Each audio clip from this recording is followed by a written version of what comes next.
Πράγματα είναι γνωστή η Αγριά. Η Αγριά είναι γνωστή για πάρα πολύ ωραία. Είναι γνωστή για τη θάλασσά της, για τα ωραία της τσιμπουράδικα, για την Έψα. Η Αγριά είναι γνωστή για την ομορφιά της, για τη θάλασσα και βέβαια για το εργοστάσιο της Έψα. Για το χώρο της, για τη θάλασσα, για το ότι είναι δίπλα στον Βόλο, για την Έψα. Βεβαίως και για τα τσιμπουράδικα που έχει, για τα μαγαζιά, για την παραλία, για το ότι το καλοκαίρι κλείνει ο δρόμος. Και φυσικά η Αγριά είναι η έδρα από το εργοστάσιο της Έψα, τα λεξιμικά που είναι πολύ διαδεδομένα στην Ελλάδα. Η Αγριά είναι για τη θάλασσα, για την παραλία της δηλαδή, για την Έψα, τα προϊόντα της Έψα, τα τσιμπουράδικα και γενικά τις υπηρεσίες που προσφέρει. Την Έψα ή την λιμονάδα Έψα. Την Αγριά γνωστή είναι για την Έψα, Αγριά. Ένας βασικός λόγος είναι η Έψα. Είναι για τις πορτοκαλάδες Έψα. Και το εργοστάσιο της Έψα, με τα αναψυκτικά. Σίγουρα για την Έψα.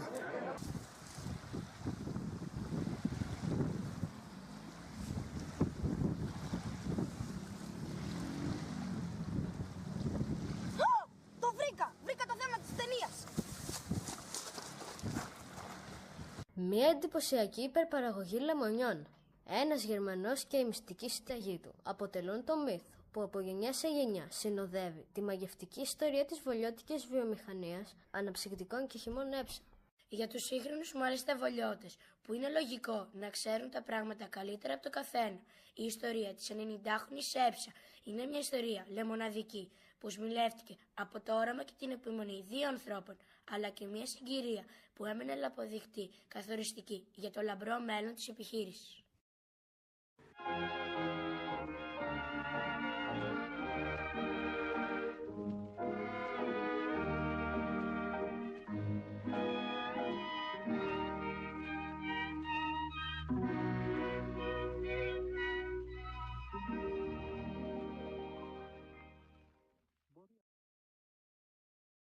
Μόλις το 1922, τα αδέλφια Ιωάννης και Γιώργης Κοσμαδόπουλος, αρχιεραμιδοί από τη Ζαγορά, ιδιοκτήτες τράπεζας και άνθρωποι που έβλεπαν πέρα από την εποχή τους, αγοράζουν εκτάσεις στην Αγριά Βόλου, με σκοπό να λειτουργήσουν ψυγεία για την παραγωγή πάγου και διατήρηση φρούτου και λαχανικών.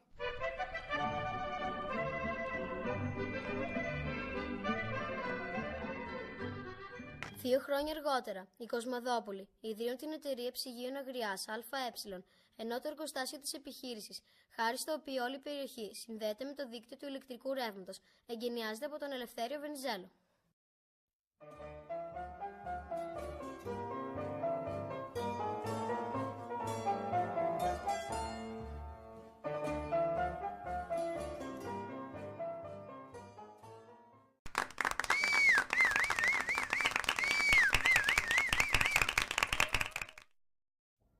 Την ίδια στιγμή, ο διορατικός Ιωάννης Κοσμαδόπουλος, παρατηρώντας την υπερπαραγωγή λεμονιών στην περιοχή, την αύξηση του αριθμού των λεμονάδικων, καθώς και τη διακίνηση της παραδοσιακής λεμονάδας από τους πλανόδιους μικρασιάτες μικροπολιτές, θέτησαν στόχο τη δημιουργία εργοστασίου, χυμού και παραγωγής αναψυκτικών.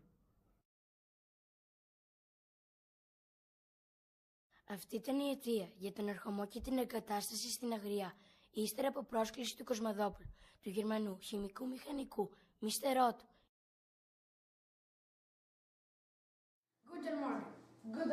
Υπεύθυνο, σύμφωνα με το μύθο, για τη γέννηση της περίφημης μυστικής συνταγής της λεμονάδας.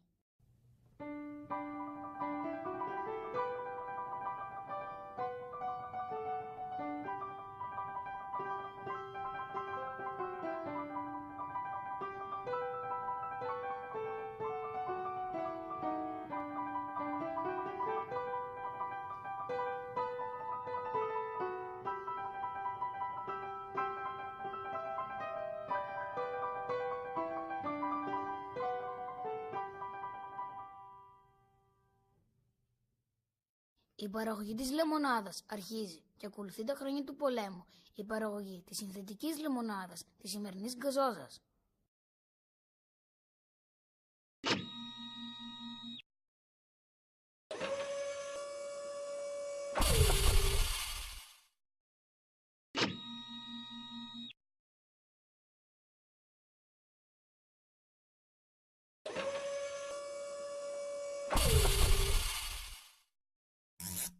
Το 1936 η Τράπεζα Κοσμοδόπουλου, δημιούργημα από το 1917 του πατέρα των αδελφών Κοσμοδόπουλου Δημήτρη, χρεοκοπεί και η εταιρεία ψυγείων Αγριάς περνά στην ιδιοκτησία της Εθνικής Τράπεζας, η οποία με νέο καταστατικό ιδρύει την εταιρεία Νέα Ψυγεία Αγριάς ΑΕ. Πλέον, ο εκάστοτε διευθυντής της Εθνικής που δημιουργεί νέες εγκαταστάσεις και επενδύσεις στην Αγριά είναι και διευθυντής της ΕΨΑ. Η επιχείρηση εξυγχρονίζεται και η συσκευασία των αεροψυκτικών στη γυάλινη φιάλη με την πύλια δίνει τη θέση της πρώτα στη φιάλη με το μηχανικό πόμα και μετά σε αυτή με το μεταλλικό πόμα Crown.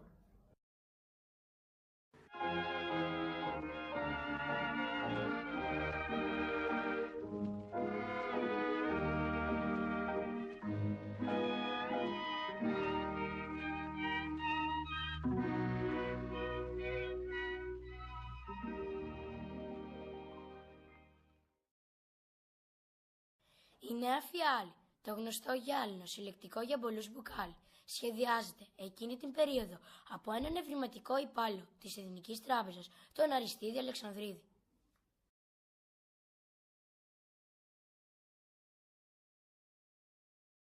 Η πρωτότυπη φιάλη, που έχει σχεδιαστεί από μεράκι για τη λεμονάδα, είναι πραγματικά εντυπωσιακή. Μοντέρνα για την εποχή φόρμα, έντονος χαρακτήρας και ένας ανάγλυφος ρόμβος που δηλώνει ότι το προϊόν έχει βραβευτεί.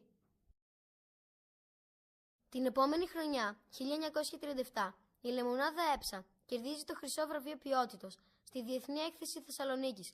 Ωστόσο, η επιχείρηση εμφανίζει ζημιά στους ισολογισμούς της. Και έτσι όμως η παραγωγή προχωρά κανονικά και ήδη το 1940 ανέρχεται στις 500 φιάλες την ώρα.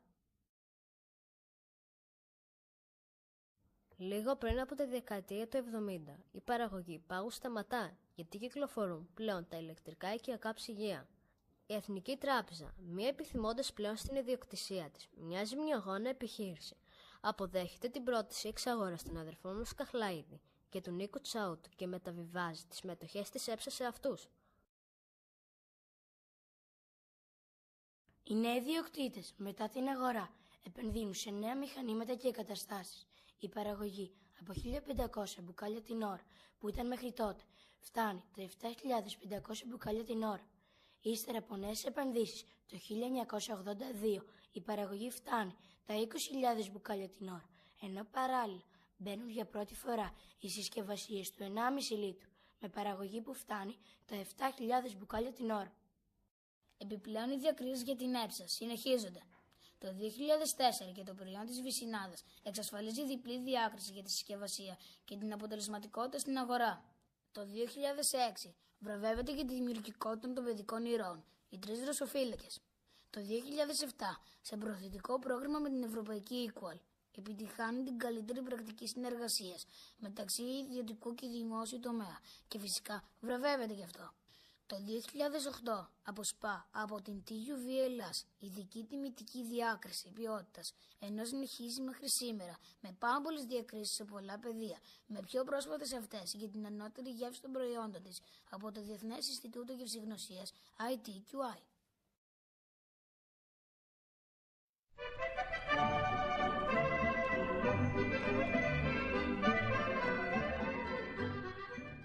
Η επιχείρηση που έγινε ταυτόσιμη με το προϊόν της, το οποίο το έφεραν στην Αθήνα, σαν δώρο στους γνωστούς τους, οι επισκέπτες του πηλίου, φορτώνοντας κασάκια μαζί με τις αποσκευές τους στο αυτοκίνητό τους, εξακολουθεί να είναι μια παραδοσιακή οικογενειακή επιχείρηση, χτισμένη πάνω στα γερά θεμέλια του μύθου της μυστικής συνταγής του Γερμανού χημικού Ότο, της υψηλής ποιότητας και της καινοτομίας.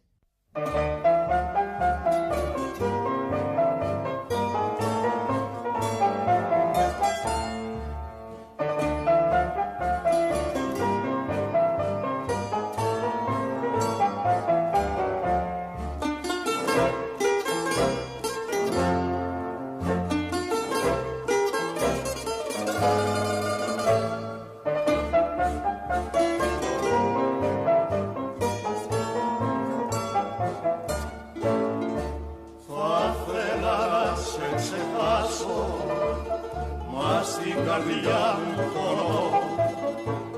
Τα χείλη μου κι αν γελάσουν, βαθιά μου πάντα θρηνώ, βαθιά μου πάντα θρηνώ.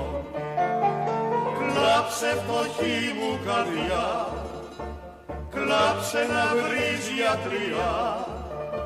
Ντροπή δεν είναι στον άντρα να κλαίει για